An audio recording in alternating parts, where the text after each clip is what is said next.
What is up, everybody? This is TriMoonOut, and welcome back, or welcome if you're new to the channel.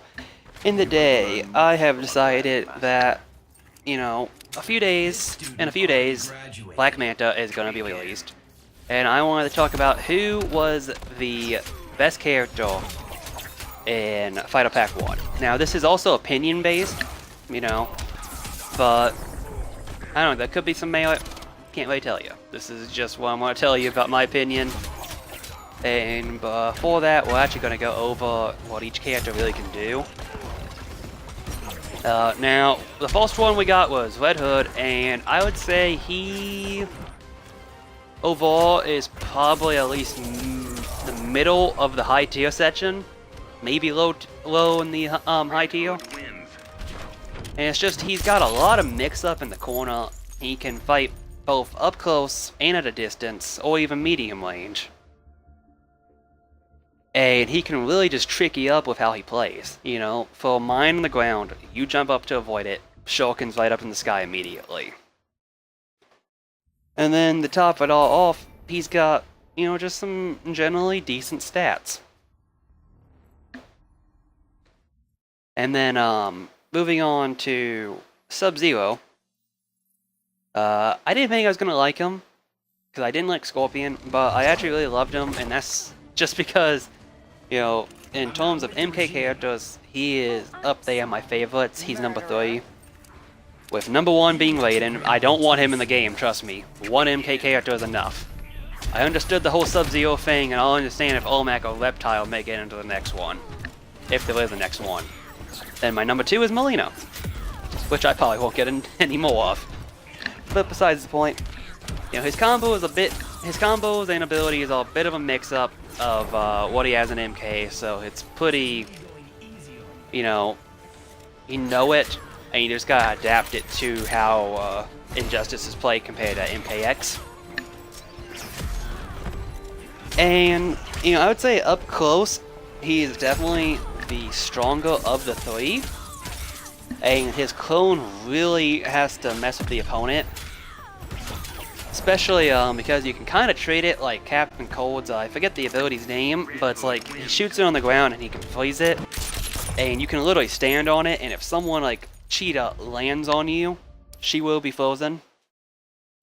And while you took a little bit of damage, it's definitely rewarding. In terms of just being able to fight distance, he can flow the clones if he has to. He can, he has his ice ball, and he can get in with the slides. But other than that, if you range him, if you got a character with some decent, zoning capability like Green Lantern, then Sub-Zero is completely screwed, in my opinion. I love him to death. I love playing him. Not as good as I used to be with him.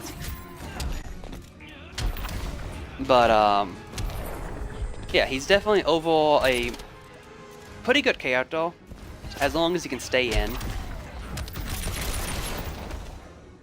And then, moving on to the final character, these are just kind of my overall views of them. This isn't like a complete in-depth look at them, by the way, for those of you wondering. Again, moving on to the final one is Starfire, who, of the characters that were being asked about, was the one I was really rooting for. As much as I love Red Hood, we already had Robin, we already had Nightwing. I was looking for something fresh, and I think Starfire was going to be a pretty fresh character to the game, which I was kind of proven wrong. She's definitely a zoner, but has some strong offensive presence up in the up close like Vixen. Not nearly as much, but has some presence. The name is Supergirl. I would definitely say, I don't know, to me she seems the weakest. Her zoning isn't that amazing. There's definitely a lot of openings. Her up close game is definitely, nowhere near impressive compared to the other two. Even though I have seen some stuff with Starfire that's like just made me think, oh, that's awesome. Definitely a lot of fake outs with her. And then once she makes contact, it's gonna hurt like hell. But like I said, once she makes contact. In terms of, like, if you're looking for a Zona, I would overall, you know, say, oh, go with Dr. Fate, go with Supergirl, go with Superman. I wouldn't sit there and recommend Starfire first. But if you're just looking for, you know, some straightforward attacks and all of that, then yeah, she's definitely a character. You know, I basically already said who is the weakest of all of them, but then there's also the other two remaining. And I think, at least to me, I've made it pretty obvious, and I think Red Hood is definitely the strongest of the three. I just feel there's a lot more capability with him than the other two. I mean, we've seen a few Sub-Zeros in tournaments. Outside of Sonic Fox, I don't think we've seen many Red Hoods. And I believe by next tournament, Right back at you. Starfire should be unbanned and should be playable. So we'll have to see exactly how people treat her. I understand Tweety is a really good Starfire. So we'll have to see. But anyways, yeah, that's kind of my opinion. I think Red Hood is easily the best of the three. And it's just, there's so much more to him than the other two. Obviously with Sub-Zero, if you play Mortal Kombat games, you definitely can know his style, and you're definitely gonna have an easier time with him than someone who has no idea how he really plays. At least at first. And then Starfire, she's just got so many openings that you can poke through, it's just ridiculous. I still think she's a decently strong character. I wouldn't put her completely low tier. But I would definitely not put her anywhere near the lowest of high tier or the highest of, you know, medium tier. She is definitely low medium tier to me. And I feel that people will somewhat agree with me on this in terms of Red Hood being the best. They might argue Starfire is the weakest, because as I did mention, once you've got him full screen, he's almost useless. But in my opinion, I'd say yeah, she's the weakest, just because, you know, she's got so many openings that even Sub-Zero could exploit. Now, I actually haven't had a fight between Sub-Zero and Starfire, so I don't know if, like, his Meter Bond Ice Ball would disintegrate her blast. Not her character trait, but just her specials in general. I'm not exactly sure how to treat those. But if he could build up the meter, he could easily do that to her, and if he could get in on her after, then he's got the game. It does depend on the player, obviously, but I think overall the average Sub-Zero player will beat the average Starfire. As much as I love her. Alright, so yeah, that's kind of my list of who's the best in Fighter Pack 1, with number 1 being Red Hood, number 2 Sub-Zero, and number 3 Starfire. I'm looking forward to Fighter Pack 2. I think Black Manta is going to be strong anti-zone. And I think he's really going to change up the meta in terms of at least dealing with dead shots.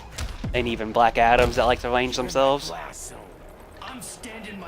Raiden, you know, as I said with Sub-Zero, you're going to recognize his playstyle a bit.